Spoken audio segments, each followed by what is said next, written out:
Eu faço a introdução hoje, né? Beleza. 1, 2, 3, gravando. Olá, queridas micas! Como vocês estão? Hoje, no nosso terceiro episódio, nós vamos falar sobre ela, nossa querida consultora de moda e imagem, aquela que fala pra gente assim, você pode ser você e pode ser levada a sério. Hoje nós vamos falar sobre a Duda! Ai, mica, finalmente chegamos ao seu episódio. A gente vai contar umas histórias muito legais pra vocês hoje. Então, assim, se eu fosse vocês, já preparava.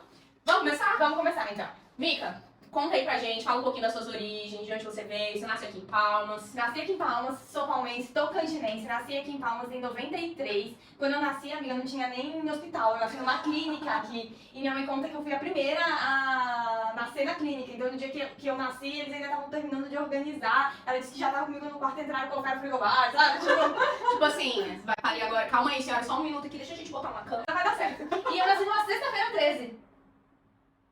Ok, faço aleatório sobre o nascimento da Duda. E aí, né, então assim, nasci aqui e sempre estudei aqui. Então, eu estudei em várias escolinhas antes de inaugurar o Marista, né? Então, quando o Marista abriu aqui, eu já fui pro Marista, mas antes disso eu estudei várias outras escolinhas. E me conta suas lembranças, assim, dessa época, quando você era bebezita. Conta pra gente. De pequena, assim, o que eu lembro muito é a partir dos meus 4 anos, assim. Antes disso eu já não lembro muito, que foi já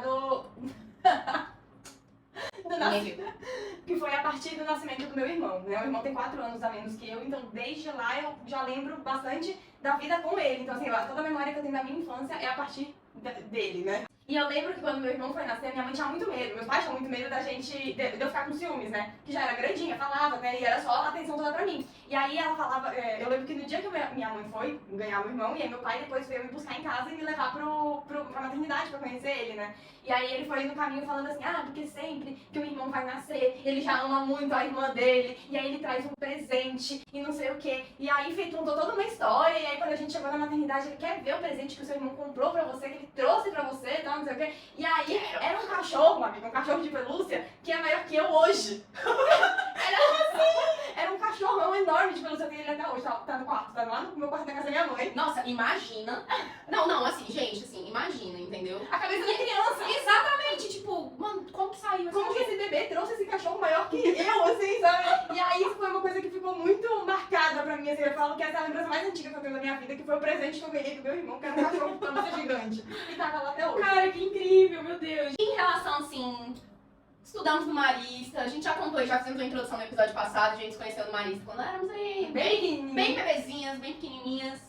E eu quero saber de você, em relação a amizades, a desenvolvimentos na escola, o que você gostava, o que você não gostava. Eu sou muito tímida, né? Bem menos de falar em público, de me impor que você, né? Então, assim, você sempre foi a que apareceu mais no nosso grupinho, eu sempre fui muito mais tímida, mais recuada. Então, assim, eu sempre fui muito amiga da Kaline, né? Então, eu sempre fui grudada na casa. E a coitada, acho que ela, mesmo que ela quisesse falar pra mim, olha, você vai estudar que eu vou estudar ali, mas não vai. Eu não deixava, eu era muito apegada. E eu sempre fui, a Kai, eu acho que ela me acompanhou ali a vida inteira e eu sempre fui muito apegada nela. Então, primeira festa que eu fui, tudo que aconteceu, eu tava sempre com a Kai. E eu nunca fui de muitos grupos de amigos, né? Eu sempre fui nós três ali, ou eu e a Kai ali na sala, depois que você saiu da sala. Então, eu sempre fui mais reservada mesmo, gente.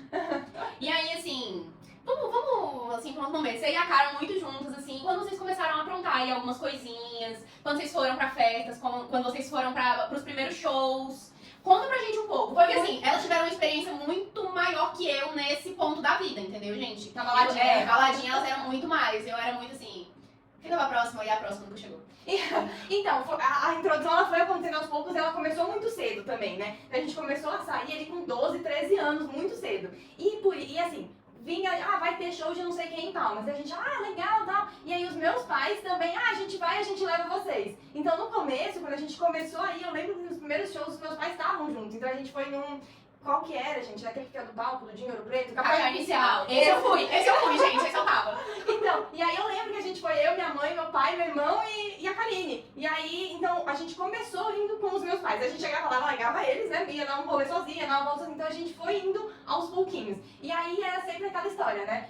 Vem dormir aqui em casa e a gente sai. Então a gente sempre foi, né? E aí, assim, comecei com os meus pais iam junto, depois que a gente cresceu um pouquinho, eles levavam e buscavam. Até que teve, né? Finalmente, né, gente? Mas aqui, voltando um pouquinho, No último episódio eu prometi pra vocês que ela vai contar uma história aqui, e ela vai contar essa história agora. Fala pra gente a sua experiência, sua primeira experiência culinária. Gastronômica. A sua experiência gastronômica, a história do quindim com vocês, vem aí. Não, ó, eu sempre fui uma criança que muito inquieta. Então eu não consigo ver televisão, assistir desenho, então eu tenho que estar me mexendo, né? E aí, na minha infância, não tinha internet do jeito que a gente tem hoje pra ficar navegando. E aí eu queria ficar inventando coisa pra fazer. Aí um dia eu virei pra minha mãe e falei assim, mãe, imprime pra mim uma receita de quindim que eu quero fazer. Eu já sabia fazer brigadeiro, lembra? Brigadeiro a gente já tem essa Brigadeiro, gente, brigadeiro maravilhoso. Essa receita a gente usa até hoje lá em casa, entendeu? É o famoso brigadeiro de micro-ondas. Facinho de fazer, né? Nossa, Ela não perfeito, tem é a melhor erro. receita de brigadeiro, gente. Essa daí realmente não tem como errar. Então essa eu já sabia fazer. Aí eu queria fazer uma coisa diferente, queria dar um passo a mais na minha caminhada ali. E aí eu falei pra minha mãe, mãe, imprime uma receita de quindim pra mim? Ela imprimo. E eu fico pensando da onde eu tirei essa ideia, porque eu não gosto de quindim. Então, gente, coisas que a gente faz quando criança que não consegue entender exatamente por quê. Eu acho que eu olhava na vitrine da padaria, achava bonitinho, eu falava, quero fazer um negócio Bonitinho desse também, pra falar que eu sei fazer um negócio bonito. Enfim, aí minha mãe imprimiu a receita pra mim, me deixou dinheiro. Meu avô estava aqui em Palmas, ele não mora em Palmas, né, mas ele estava em Palmas naquela ocasião. Minha mãe tá aqui a receita, deixou dinheiro e falou, ó, vê o que tem e o que não tem, você vai com seu avô na padaria e compra. Beleza? Beleza. Aí eu peguei a receita e comecei a olhar lá. Aí tava na receita assim, ó, 1/2 quilos de açúcar. Aí eu ficava olhando esse negócio, o que é 1/2, gente? Será que digitaram errado? Eu acho que era 12. Digitaram errado, era 12. Tá errado, é 12. Falei, bom, não tem 12 quilos de açúcar, né? Aí eu fui na padaria até, eu e meu avô, e eu comprei um saco de 10 quilos de açúcar e mais 2 de 1 quilo. E aí a gente voltou, meu avô voltou carregando um saco de 10 quilos de açúcar. Ainda botou a roupa pra carregar 10 quilos de açúcar, gente, assim, adendo, né? Aí eu cheguei aqui e eu pensei, gente, e aonde eu vou pôr tudo isso de açúcar, né? Eu não sei se minha mãe tem um pote que cabe tudo pra eu misturar. E aí eu fui na churrasqueira pegar aquela bandeja de temperar carne com sal, sabe? Quando você faz churrasco, eu pensei, naquela do meu pai vai servir. Fui lá, peguei, botei lá, né, virei, primeira coisa que eu botei. E o resto da receita continuou em proporção normal. Então foram assim, 10 quilos de açúcar pra 3 ovos. E aí, assim, no final o negócio virou uma gosma, assim, sabe? Tava duro, era como se fosse areia molhada, sabe? E aí eu peguei aquela areia molhada e coloquei nas forminhas e coloquei pra assar. Não, e em nenhum momento ela percebeu que sobrou um pouquinho, né? Gente, imagina o tanto que sobrou, porque é 12 quilos de açúcar, meu Deus. Não, e aí eu coloquei tudo pra assar, eu botei, deixei o tempo assando que indicava na receita e tirei. Quando eu tirei, acabou virando rapadura. Aí eu tirei, botei em cima do fogão e falei, deu errado a minha receita, né? Arrumei toda a cozinha. Será que eu fiz? Deu errado. Onde será que eu errei? Aí já arrumei toda a cozinha e beleza. A hora que minha mãe chegou, minha mãe falou assim, ai, teu quindim deu errado. Eu falei, deu, mãe. O que é que aconteceu? Então tá, né? Aí daqui a pouco ela abre o lixo, ela viu o saco, né? Vazio no lixo, de 10 quilos de açúcar. Ela, ô Duda, por que tem um saco de 10 quilos de açúcar no lixo? Eu falei, porque eu usei na receita. 10 quilos? Eu falei, sim, tava escrito. Eu escrevi 12, não era nem 10, era 12. Ela falou, tava escrito 12 quilos. Deixa eu ver. Peguei a receita e mostrei pra ela. Falei, aqui, mãe, 1/2. Ela, não, minha filha, 1/2 quer dizer meio, não 12.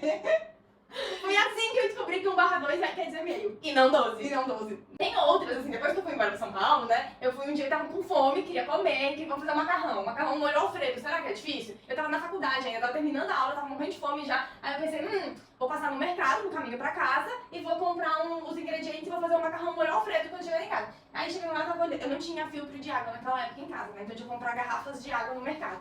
E aí, quando eu abri a receita, falava lá que era creme de leite, parmesão, pimenta e sal. Acho que era só isso. Eu falei assim, é fácil, né? Aí lá dizia que tinha que botar a caixinha de creme de leite em banho-maria com 1,5 litro de água. Aí eu comprei uma garrafa de 1,5 litro de água e coloquei água junto com o creme de leite e misturei. Aí vocês conseguem imaginar como deve ter ficado esse mundo no Brasil. Continuei com fome. O moral da história, continuei com fome. Ou seja, são muitas histórias, muitas aventuras pra hoje conseguir fazer as coisas, gente. Porque hoje a Duda cozinha super bem. Hoje, finalmente, os humilhados foram exaltados. E também, nesse meio do caminho, aí aconteceram algumas coisas. Por exemplo, né, o YouTube. Então, lá no YouTube você vê a pessoa fazendo a comida, então você vê que não bota água junto do creme de leite, sai maneiras diferentes. E aí, mudando um pouco de assunto, vamos falar sobre uma coisa que você realmente ama. Duda Inc. Conta pra gente a história oficial, a real, dos tempos de Marista da Duda Inc. Eu sempre fui muito inquieta. E a Karine sempre foi um pouco mais estudiosa que eu, né? Ela também conversava muito na aula, só que ela se dedicava mais. Ela conseguia prestar mais atenção na aula, eu não conseguia. E aí ela sempre sentava na minha frente, ou do meu lado, enfim, sempre perto de mim. E aí, durante a aula, enquanto ela estava prestando atenção na aula, eu estava desenhando no braço dela, fazendo uma tatuagem. Então, ou na perna, enfim, eu tava sempre rabiscando a coitada da Kaline ou eu. E aí eu falava que eu seria tatuadora, Duda Ink, né? Então, por causa daquele estudo de maquiagem, de tatuagem de Miami Ink, eu era o Duda Ink, então eu desenhava as meninas. E aí depois eu acabei desenhando as outras, eu não gostava. Eu odiava, eu tinha uma vontade tão grande de matar quando vinha com a caneta pro meu lado, tipo, mano, você é tóxico, entendeu? Você vai entrar aqui na minha corrente sanguínea, eu vou morrer, entendeu? Gente, eu era uma criança muito paranoica, vou falar pra vocês, na real. Quando a Duda vinha com a caneta, eu falava, mano, me Sai daqui, vai sai ficar fora, sai fora, sai fora. Aí nisso surgiu o tal do Duda Ink, né? E aí daí depois que eu entrei na faculdade, eu fiz essa tatuagem que foi uma homenagem a mim mesma, né? Eu estou me homenageando eu mesmo, porque quando eu era, entendeu? Quando eu era criança, adolescente, eu tatuava as pessoas, eu era muito boa nisso, entendeu? Então eu vou tatuar aqui também. Tatuei eu mesma, né? Então me registrei na minha pele ali o Duda Ink. E aí, assim, depois, né, que o Duda, que eu, enfim, resolvi trabalhar por conta própria, né? Não ia ser mais trabalhar para outras empresas. Fiquei pensando como eu vou chamar o meu empreendimento, né? Minha empresa, que nome eu vou criar. E aí, muito pensando, pesquisando, Ink em inglês vem de incorporação, né? E também é muito usado, principalmente lá fora, para empresas. Aí eu pensei, só que é Ink com C, né? Não é com K de tinta do Miami Ink, do Ink, enfim. E aí eu pensei, vai, não tenho dúvida. Vai ser o Ink. Duda Ink, só que vamos mudar o nome. Ninguém nunca vai saber, e agora todo mundo já sabe a história. É assim que funciona. Antes da gente entrar nesse outro assunto aí, conta um pouco pra gente sobre a sua paixão por tatuagens. Porque você ama tatuagem, né? Eu sempre gostei muito de desenhar, de rabiscar, enfim, de ter na pele esses desenhos, né? Então era engraçado que eu riscava a Kaline e riscava a mim mesma. Então eu chegava em casa do colégio toda desenhada. E eu não queria lavar os desenhos, eu não queria tirar. Olha, droga, fiquei uma manhã inteira desenhando isso daqui, eu vou ter que lavar. E assim, isso evoluiu depois que eu entrei na faculdade, que eu morava sozinha. Eu comprava papel carbono pra desenhar no papel e desenhar na minha pele depois. Então, pra conseguir fazer o decalque na pele. E aí depois eu passava o canetão por cima, né? E aí, isso eu sempre fui... achei muito legal, eu queria ter tatuagens, assim, que eu gostava dos desenhos, então eu odiava ter que tirar. E aí, quando eu fiz 18 anos, eu decidi que eu queria fazer uma tatuagem. E aí, né, meus pais, tipo, pode, não pode, aquela briga, aquele auê, aquela confusão. Seu pai já tinha tatuagem, Já nessa tinha, época, né? Meu pai tinha uma tatuagem só aqui, né, dentro do braço, e minha mãe tinha, acho que um beija-flor nas costas, e uma rosa no calcanhar, eu acho. Tipo, eles tinham tatuagens, só que eram tatuagens pequenas. Quem conhece meus pais hoje sabe que eles têm bastante tatuagem. Naquela época eles tinham, só que eram menores. E eu queria, porque queria, meu pai dizia, você vai arrumar emprego, ninguém vai te contratar, aquelas coisas, né? O de sempre, o que todo pai fala quando o filho fala, então, eu queria fazer uma tatuagem. Não. Não pode, né? Depois você tá no começo da vida, enfim. E aí, depois de muita briga, eu consegui negociar uma tatuagem na costela. Pai, eu não vou trabalhar sem blusa! Olha, aqui ela tem um ponto, entendeu? Aqui ela tem um ponto, exatamente. Quem é que vai trabalhar, né? A não ser que você fizer alguma coisa, né? Tem que mostrar seu aqui, né? Mas eu lembro dessa história, da tatuagem. E aí foi a primeira tatuagem que eu fiz, foi uma tatuagem na costela. E aí... Já começou com a tatuagem na costela. Você vê que uma menina dessa não pode ser normal. Não pode. Como que foi a dor? Foi horrível, foi uma tatuagem assim que doeu muito pra fazer. E engraçado porque ela hoje é uma tatuagem super clarinha, ela quase desapareceu. E aí depois disso eu fiz uma escondida na costela também. E depois foi essa que eu fiz, que é uma que eu me arrependo de ter feito, essa aqui. Por quê? Essa aqui eu escrevi o Wanderlust com a minha letra. Todo mundo pergunta se é Wanderlei. Quem é Wanderlei? Não é Wanderlei, gente. Quantas tatuagens você tem? 1, 2, 3, 4, 5, 6, 7. 8. 8. É a maior, não esqueceu. 8 tatuagens. Ou seja, gente, vocês percebem o quê? 100% artística desde sempre, entendeu? É uma pessoa que jamais entraria naquela caixinha de padrões. Não tem como.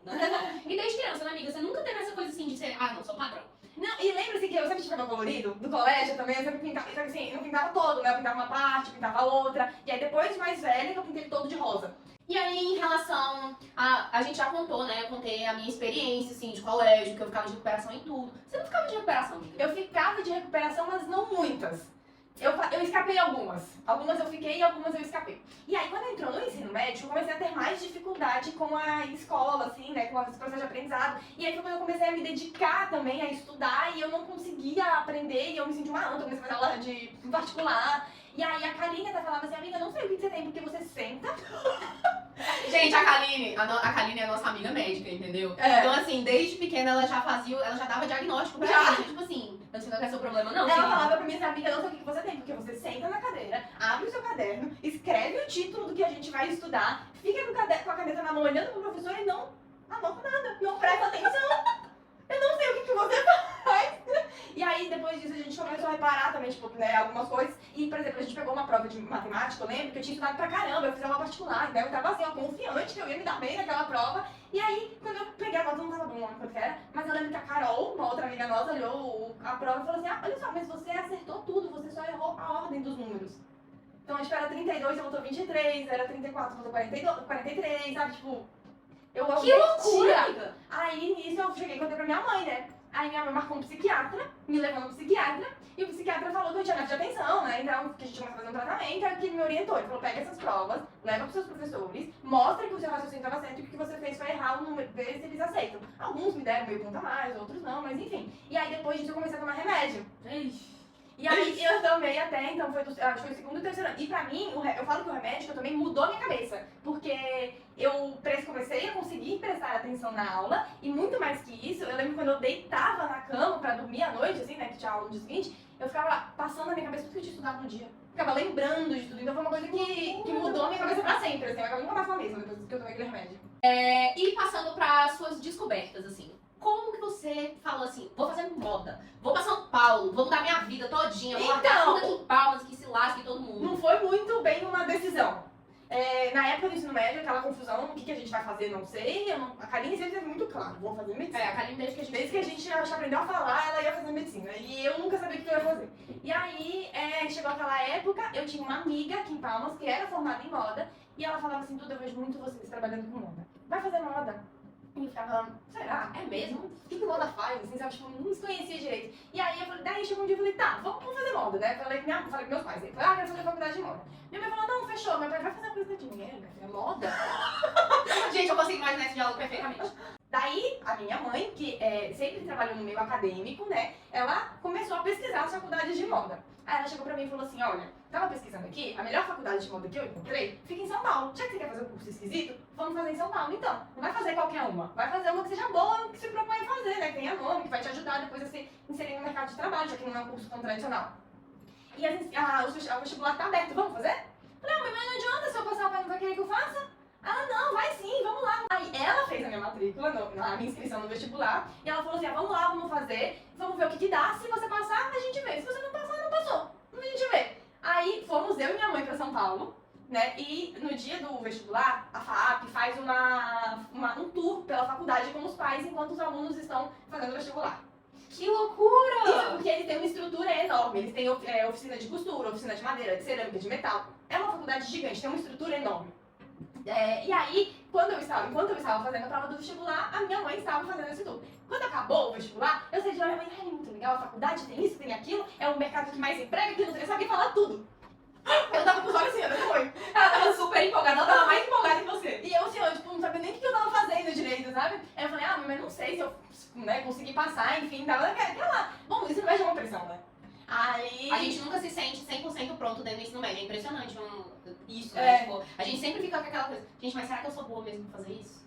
Nossa, mas será que eu consigo fazer isso? E isso é muito do reflexo do ensino médio na nossa vida. Deus me livre, bate na frente. E aí, a gente trouxe o caderno da prova, né? E aí, quando saiu o resultado, né, pra conferir, quem conferiu foi a minha mãe.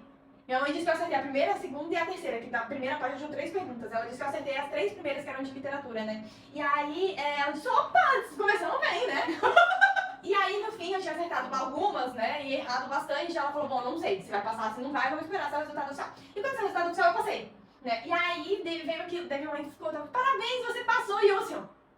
O que tá acontecendo? E aí minha mãe organizou tudo, ela foi pra São Paulo, a gente ainda tava terminando, e o vestibular da FAAP, ele foi em outubro, foi bem antes, assim, do que normalmente é. Então quando a gente tava, eu lembro que eu fiquei de recuperação, eu ia ficar de recuperação no terceiro ano, só que eu já tinha passado no vestibular. Então eu já tinha, tipo assim, pelo amor de Deus, gente, eu já passei no vestibular, tu não vai me deixar de recuperação, porque eu já passei, entendeu? O propósito disso aqui é passar no vestibular, eu já fiz isso. E aí, eu lembro que eu tava terminando isso no médio ainda, então a gente ainda tava tendo aula, tava tendo prova e tal, essas coisas. E a minha mãe foi pra São Paulo, daí ela fez a minha matrícula e alugou o meu apartamento. E aí a gente quando a gente tava pesquisando, né, ela escolheu umas opções pela internet, me mostrou, e a gente tinha decidido mais ou menos um, e aí quando ela foi pra lá, ela foi fechar esses apartamentos, só que a gente fechar, ela foi visitar. Quando ela foi visitar, ela achou horrível, horroroso, não gostou de nenhum. Nenhum que a gente tinha separado ela gostou. E aí ela foi pra faculdade fazer a minha matrícula, e já na saída, ela tem uma corretora aqui perto, imobiliária. Tem uma imobiliária aqui perto. tem uma ali naquela rua. Daí ela foi lá e lá mostraram pra ela um apartamento que ficava a 1 quilômetro de distância da FAAP, que era um apartamento pequeno, assim, um quarto, sala, cozinha e banheiro, só. E aí ela foi lá olhar, o apartamento era bem antigo, mas era arrumadinho, sabe? Tipo, o piso tinha sido trocado, tava ok, assim, tudo arrumadinho. Ela, não, vamos fechar isso aqui. E aí ela fechou esse apartamento. E aí quando ela voltou, então assim, ó, a gente já fez sua matrícula, o apartamento já está alugado, então você... Tipo, e você aqui, tipo, E dia agora, 1º o que de eu tô fevereiro. E agora eu faço o quê? O que eu vou fazer? Meu Deus do céu, e agora o que eu faço? Dia 1º de fevereiro começa as aulas, né? Bem assim. Daí, eu tinha 2 meses de férias. Foi dezembro inteiro e janeiro inteiro. E aí a gente foi pro sul visitar nossa família de carro no final do ano. E a minha mãe falou assim, a gente vai parar em São Paulo no meio do caminho. Então você já começa a levar algumas coisas que você quer, né? Aí eu já comecei a separar algumas coisas. Assim, então, por exemplo, no meu quarto tinha um tapete roxo, que é esse que tá aqui embaixo. Eu levei ele, falei assim, vai ser um tapete. E aí eu montei aquela casa, ela era toda colorida. Então, tipo, o sofá era cinza, o tapete da sala era roxo, o rack era amarelo, a cadeira era uma de cada cor, era uma verde, uma azul, uma laranja e uma vermelha. Era tudo bem coloridinho, era um apartamento bem Friends, assim, sabe? Tipo, e aí montei o apartamento lá, tipo, e aí a gente deixou essas coisas no apartamento. Fomos passar Natal e Réveillon com o pessoal do Sul, passando na fábrica da Tramontina, que fica lá no Sul, comprando panela, gás, sabe, essas coisas. As panelas eram vermelhas, era tudo colorido. E aí a gente voltou pra São Paulo, né, voltando pra Palmas, paramos em São Paulo de novo. E aí minha mãe falou, tá, agora vamos comprar os móveis, né. Então umas coisas maiores que não tem no apartamento, sofá e tal. Então a gente foi numa rua lá em São Paulo, escolhemos todos os móveis, e os móveis lá em São Paulo têm prazo de entrega de 30 dias. Então, como era começo de janeiro, eles se entregues no começo de fevereiro. Aí a gente voltou pra Palmas, ficamos um mês inteiro aqui em Palmas e tal, e aí até chegou bem o fatídico dia de ir embora, né? E aí minha mãe falou assim, então eu vou com você, fico a primeira semana com você em São Paulo, e aí no domingo eu volto e aí você fica sozinha, beleza? Beleza, tranquilo. E aí eu fui indo, gente. A minha mãe foi me levando, eu fui indo, assim, sabe? Não era muito... Não era muito eu fazendo, entendeu? É. A sua mãe tava... Minha mãe tava, vai minha filha, bora, anda, caminha, vamos. E aí, como ela tinha alugado o apartamento e tal, tudo, né? Ela falou, a gente chegou, estávamos acomodados no apartamento já. Ela falou no primeiro dia, né? Ó, seguinte, eu vou com você até a faculdade, a gente vai juntas caminhando até lá. E aí quando chega lá, você, né, vai pra aula, e aí depois você sabe voltar a pé sozinha. Então eram uns 15 minutinhos de caminhada. E a ideia era justamente alugar um apartamento que fosse perto o suficiente da faculdade pra poder ir a pé, não depender de Uber, transporte público, nada. Então podia ir e voltar ali em São Paulo, aquela loucura, né? Minha mãe também, tipo, a gente não conhecia São Paulo, acho que a gente ia ir pra São Paulo, sei lá, uma vez só pra fazer o vestibular, sabe? Não era não sabia como que era a loucura de São Paulo. A gente não conhecia. E aí, quando a gente parou na frente da faculdade, a gente foi conversando, a gente parou na frente da faculdade, tinha um posto de gasolina. Aí a gente olhou, assim, a FAP são 5 prédios, é uma coisa enorme, assim. Aí você entrou, aí a gente parou, olha, você quer a faculdade? Mas não, bonita. Aí ela tá, entra, eu falei, não vou entrar. Como assim não vai entrar? Não vou de jeito nenhum. Mãe, Duda, imagina, você quer que eu entre com você? Imagina que vergonha entrar com a mãe no primeiro dia de aula, você não tem vergonha, bora. Não acredito.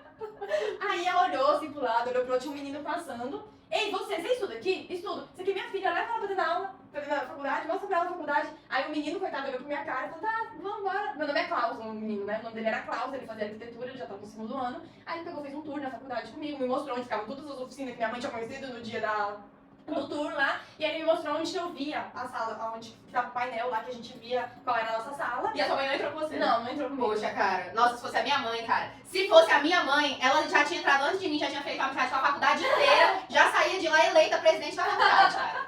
Eu não, a gente tava muito tímida, porque assim, ó, a Tocantinense em São Paulo, isso assim, FAAP ainda é uma faculdade que tem uma galera com poder aquisitivo mais alto, né? E eu tava me sentindo muito deslocada, assim, sabe? Eu tava meio... Meu Deus, aonde eu tô? Quem são essas pessoas, sabe? E uma galera muito pati, assim, muito... Eu falei, gente...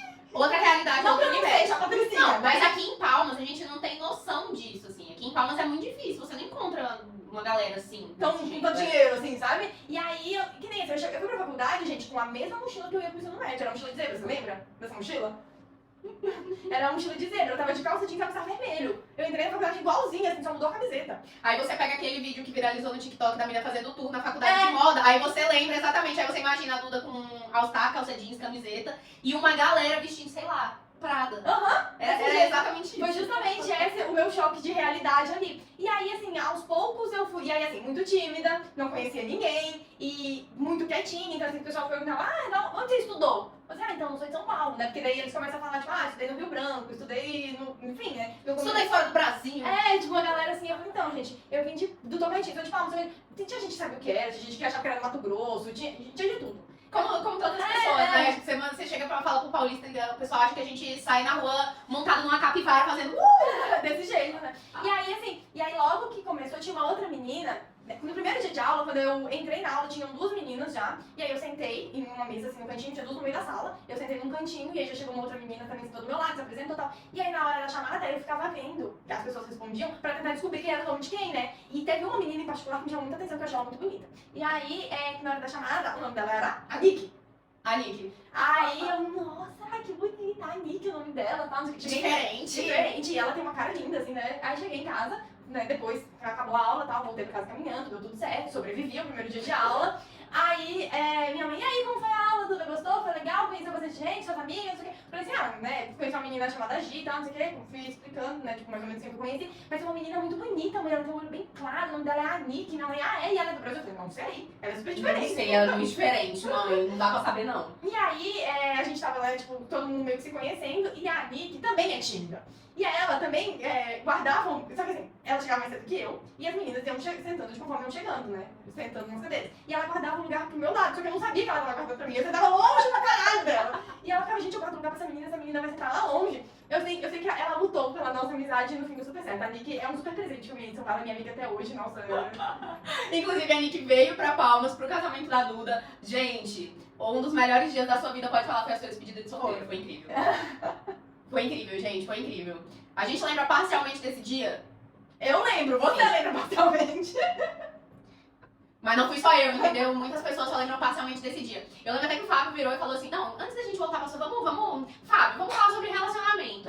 Você continuou morando em São Paulo, formou lá, né? E aí você morou um tempo em São Paulo. Sim. Depois da faculdade. Sim, depois que eu me formei, eu continuei em São Paulo e eu não pensava em voltar pra Palmas. Eu não queria, não via sentido, porque São Paulo tem um mercado muito grande de trabalho pra moda. Quando eu me formei na faculdade, eu já comecei a trabalhar logo no começo, já entrei na pós-graduação. Então assim, meu primeiro ano pós-formada foi uma loucura, porque eu trabalhava todos os dias, o dia inteiro, normal, e eu fazia pós-graduação à noite. Então eu saía de casa às 6h30 da manhã, pra chegar no trabalho a tempo, e voltava pra casa meia-noite. Né, porque era essa loucura mesmo. E aí, eu tinha um relacionamento nessa época, que era um relacionamento com uma pessoa que estava em Palmas, e aí, naquela loucura, eu não tinha a menor pretensão de vir embora pra Palmas, ele não tinha a menor pretensão de ir embora pra São Paulo, porque estamos fazendo junto, tchau, amigo, né? E aí a gente terminou o relacionamento, foi assim, um término tranquilo, mas... Um dia a gente vai falar sobre esse rolê pra vocês, porque esse rolê, vocês acham que a gente tá muito ligado, é porque vocês não conhecem esse rolê ainda. É verdade. Esse rolê, ele ainda tem uns... Ele une mais ainda. Exatamente. Enfim, e aí eu era solteira em São Paulo e também, assim, não me incomodava, né, o fato e tal. E eu tava lá focando na minha carreira, trabalhando, estudando e tal, não sei o quê. E aí, baixei o Tinder. Vamos descobrir como que funciona o Tinder. Baixei o Tinder, eu odiei. Aí, assim, foi que usava o Tinder eu, a Nick e o Gasparian, que era um amigo nosso, gay, né? E aí, a Nick dava like em alguns, o Gasparian dava like em outros e eu dava like em outros. Então tinham 3 pessoas usando a mesma conta de Tinder. Aí quando alguém começava a falar, eu olhava e falava assim, esse aqui não é meu, esse aqui é de quem? E aí passava pra quem era, sabe? E aí o Fábio foi um like meu, né? E aí a gente se conheceu, a gente deu match, acho que foi numa sexta, sábado, sei lá. E na segunda-feira era feriado, era dia 1º de maio, foi o primeiro dia que a gente saiu. E aí logo depois ele se mudou pra minha casa. Gente, foi muito assim, a Duda tava em São Paulo, ela chegou aqui e falou assim, migas, a gente precisa sair, eu tenho que contar um negócio pra vocês. Na hora que a gente chegou, foi tipo assim, gente, então esse menino, ele se mudou pra minha casa. Tipo isso. Aí eu chamei o Fábio pra ir na minha casa, ele chegou lá em casa de mala, passou a semana, assim, ele foi pra minha casa, sei lá, uma segunda-feira, e aí, de mochila, quando deu na sexta-feira, eu falei, você não vai mais embora? Tipo assim...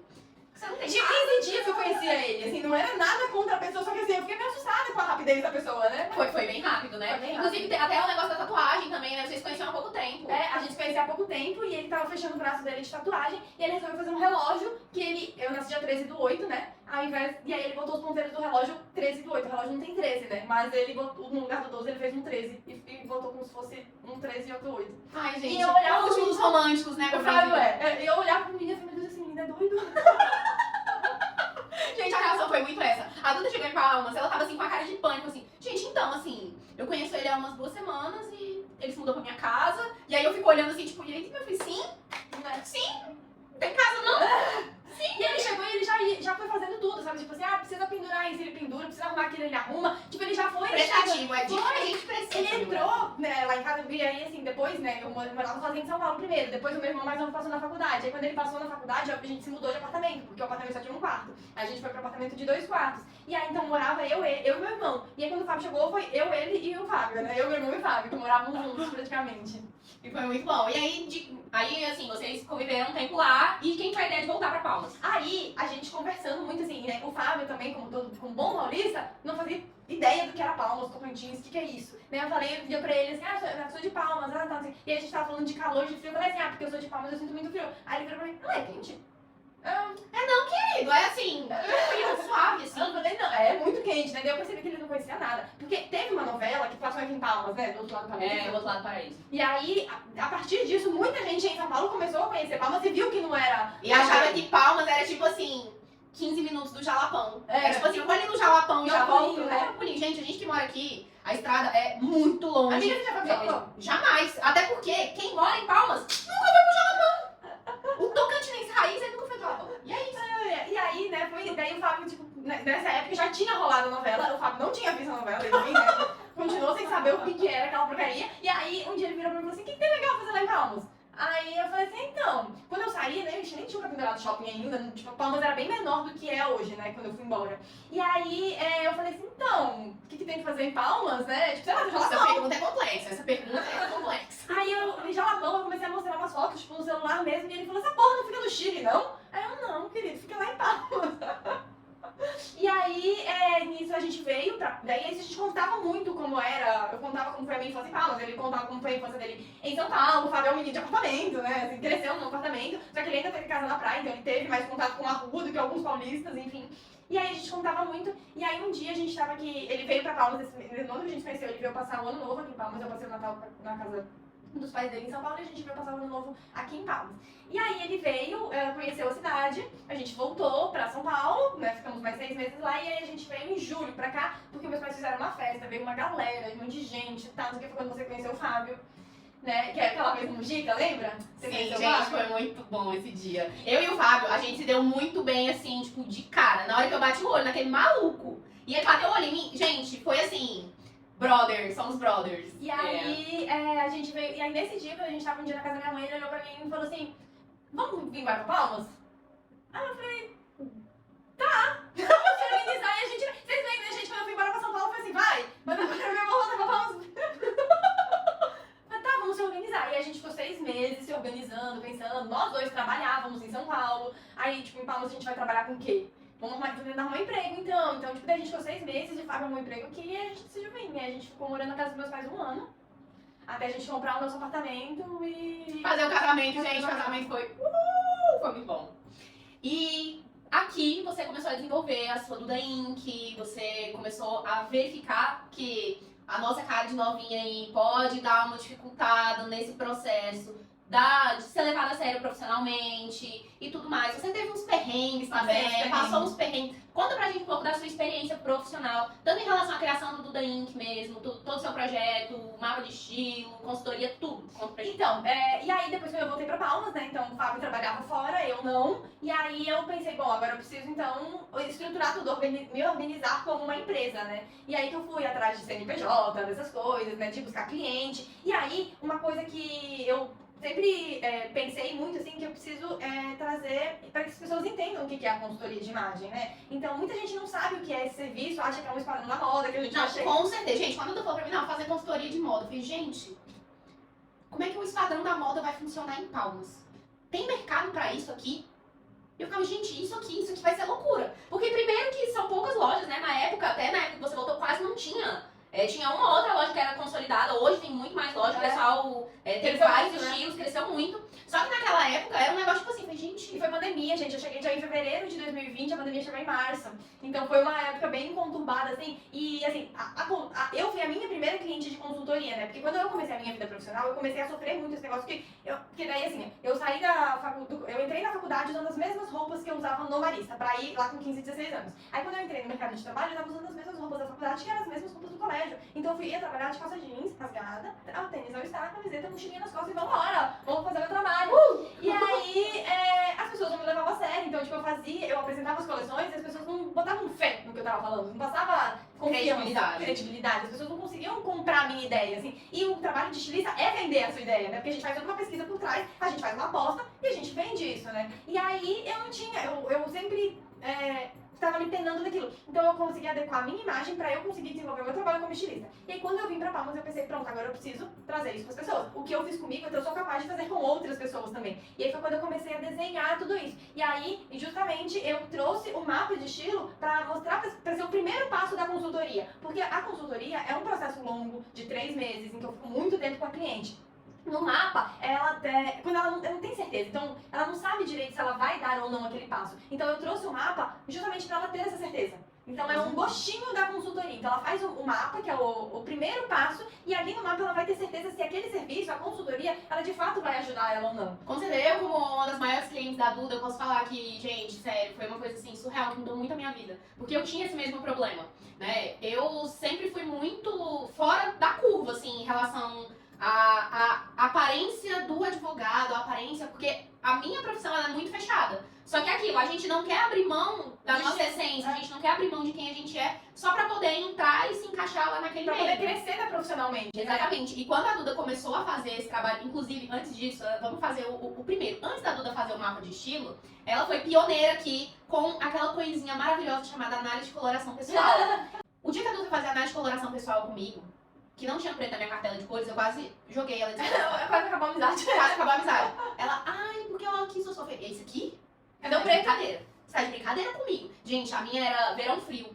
É. Umas corzinhas assim, meio... Mais meio- clara, mais eu clara. falei, não, meu Brasil, você tá de brincadeira. Só que aí, depois que a gente fez a análise de coloração pessoal, eu comecei a aparecer na televisão, eu comecei a dar as minhas entrevistas, a Duda ia comigo escolher os looks. Coisas que eu nunca tinha pensado, assim, de composição. Não, e de visual. nunca se vestiu estrategicamente, Com né? certeza, eu nunca tinha pensado, como que a minha roupa não vai influenciar. Gente, depois que eu passei pelo mapa de estilo, depois que eu fiz a outra consultoria, aquele outro webinar que você fez também, gente, assim, profissionalmente falando, a minha vida mudou. As pessoas me enxergam com uma credibilidade surreal, assim.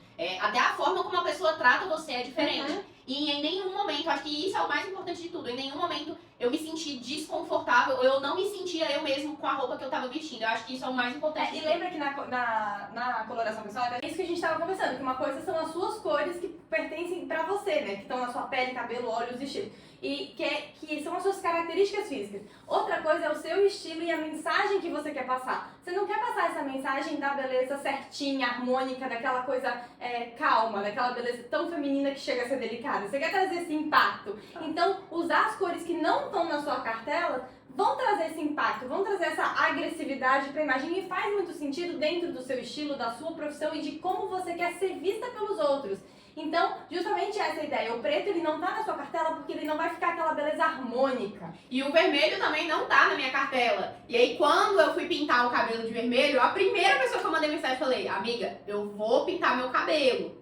Só que assim, eu tô ligada nas minhas cores e tal. Eu não quero fazer num tom quente, eu vou fazer um ruivo num tom frio. Mandei o vídeo pra ela e falou, amiga, só vai dar tudo certo. Vai dar tudo certo e é isso aí. Porque assim, o que você tá buscando ali não é aquela beleza harmônica, aquela beleza que é bonito pra todo mundo, né? Você quer Com justamente certeza. esse impacto. Com certeza. E quando a gente foi fazer até o meu ensaio fotográfico, a ideia principal era o quê? Agressividade. Então, Trazer essa força. Trazer força, não é aquela coisa assim, mais delicadinha. Calma. E é justamente isso que a Duda fala sobre se vestir com intenção.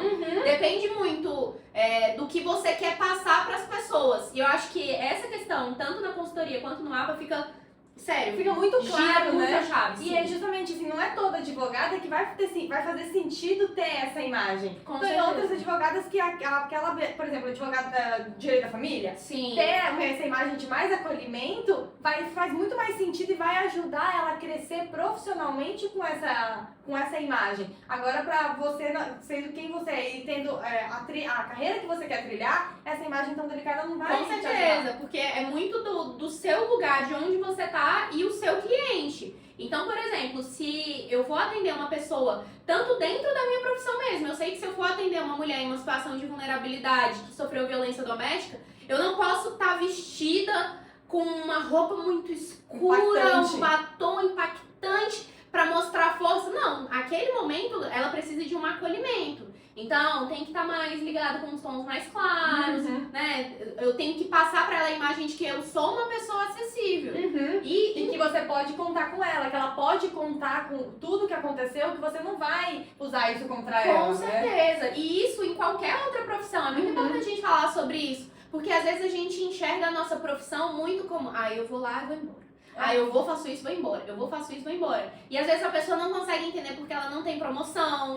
Porque as pessoas não conseguem enxergar aquilo que ela faz com o devido valor. E é muito difícil. Tem muita gente que não consegue ver que a imagem transmite muita coisa. Muita coisa. Então, assim, eu acho o trabalho que você faz surreal, assim. Gente, eu sempre falo, esse trabalho é muito surreal, porque a gente precisa...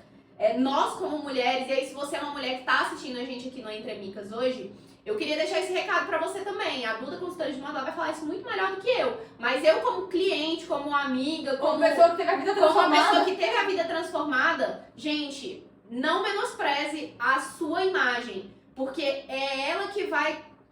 Ela é a sua porta de entrada. A pessoa, ela olha, ela vai julgar você. Não adianta você falar assim, não, mas eu não julgo as pessoas. Você julga as pessoas sim, meu querido. Todo mundo julga, é natural da gente. Todo mundo julga, é natural. Então não adianta você chegar assim, não, porque eu sou um excelente profissional, se você não mostra para as pessoas que você realmente é excelente profissional. E pode até ver, tem muitas pessoas que às vezes não têm a mesma competência profissional que você, mas alguma coisa faz com que elas acabem se sobressaindo, que elas acabem conseguindo conquistar uma coisa que você queria. E às vezes é por causa da sua imagem. Infelizmente, eu sou a pessoa que vou te dar esse recado, porque na prática eu vi isso acontecer. Não é mesmo? Amiga, deixa um recado aí para as nossas micas. Fala para elas sobre o que tocar o seu coraçãozinho. Ai, meu Deus. Pode passar. Eu sou ruim no improviso, gente. Assim, já que você não quer improvisar, eu como mica, telespectadora do Entre Micas, que dica você poderia me dar? Eu que não conheço, não entendo dessa questão de moda e tudo mais. O que você poderia falar pra uma pessoa que, depois que assistiu esse episódio, que vai ter a vida transformada, depois de tudo isso que a gente falou, por onde essa pessoa tem que começar? O que ela precisa fazer? Quais são os primeiros passos pra ela falar assim, poxa, eu acho que isso aqui realmente me tocou, eu quero realmente fazer uma coisa diferente pra ser valorizada e tudo mais. Eu acho que o primeiro passo é entender qual é a mensagem que você quer passar, como que você quer ser vista, buscar uma referência pra entender como isso é expressado visualmente. E referência não é copiar 100% do que tá Não, é justamente, buscar assim, nossa, essa pessoa aqui pode ser, e não precisa ser uma blogueira, pode ser alguém que trabalha com você. Nossa, a minha chefe, eu acho que ela se veste tão bem, eu acho que ela passa essa sensação, e então começa a analisar, olhar sem julgar, analisar mesmo o que ela usa, como que é, quais são as cores, qual é o tipo de roupa, sabe? Começa a quais os elementos, quais os acessórios, como são as camisas, elas são decote V, elas são camisas sociais, tem manga comprida, como que é o tecido? Começa a identificar esses elementos e começa a ver o que você já tem e o que você pode incluir pra complementar o que você já tem. Dificilmente a gente monta um guarda-roupa do zero. É a composição que a gente faz, porque às vezes tá lá no manequim, tá, sei lá, uma camisa que é bem séria, que tá com uma calça que acaba envelhecendo, que tá numa composição, mas aí a gente pegou aquela camisa ali que tem um ar mais vintage, que pode envelhecer a imagem, mas daí a gente pegou e jogou com uma calça vermelha, que sabe, que acendeu o negócio. Então, tipo,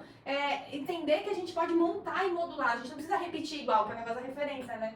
A referência não é copiar. Às vezes a gente chega lá, tá daquele jeito, não, só serve se for desse jeito. Gente, olha, se eu puder dar um conselho pra vocês, é 100% investir no mapa de estilo, entendeu? Porque o mapa de estilo nem é um investimento financeiro alto, convenhamos, pelo retorno que ele dá na vida, gente. Pelas chavinhas que viram. Exatamente. Então, assim, se você tá assistindo esse episódio, você não conhece o mapa de estilo, você não conhece, não sabe nada disso que a gente tá falando, entra lá no perfil da Duda, dá uma olhada no trabalho dela, que é link tá na bio. Real. Exatamente, o link tá na bio. Toda sexta-feira tem lá, se você tem uma peça isso é legal. calhada no seu guarda-roupa que você não sabe, você comprou ela no impulso, não sabe, manda pra Duda que ela faz e ela te dá três opções de looks, um pra você trabalhar, outro pra você trabalhar e outro pra você sair. É um trabalho mais formal, um mais casual e um... Exatamente. Então, assim, se você não sabe, não conhece, nunca viu o trabalho da Duda, entra no perfil dela que lá você vai ter várias dicas surreais. E é isso, minhas lindas, queridas, maravilhosas, micas. Toda segunda-feira, sua melhor companhia. Se você tá assistindo pelo YouTube, não esquece de seguir a gente lá no Spotify também. Se você tá pelo Spotify, não esquece de seguir a gente lá no YouTube. E claro, segue a gente lá no nosso Instagram. A gente vai começar a postar mais coisas lá no Instagram também pra dar uma movimentada. A gente vai fazer esse compromisso aí com vocês. Mas é isso. A gente queria pedir também que você deixasse sua sugestão de temas pra gente trazer aqui pra vocês. A gente tá aí pensando em algumas coisas pros próximos episódios também, que vão ser bem, Vão ser bem legais. Mas o que mais você gostaria de ouvir a gente falar? Quer que a gente fale sobre relacionamento, sobre família, sobre home office, sobre produtividade, rotina, exercício físico. A gente pode fazer um episódio só sobre isso. Eu acho que seria maravilhoso também. E é isso, gente. Estamos aí. Sua melhor companhia na segunda-feira. Até o próximo episódio e tchau, tchau. Tchau, tchau.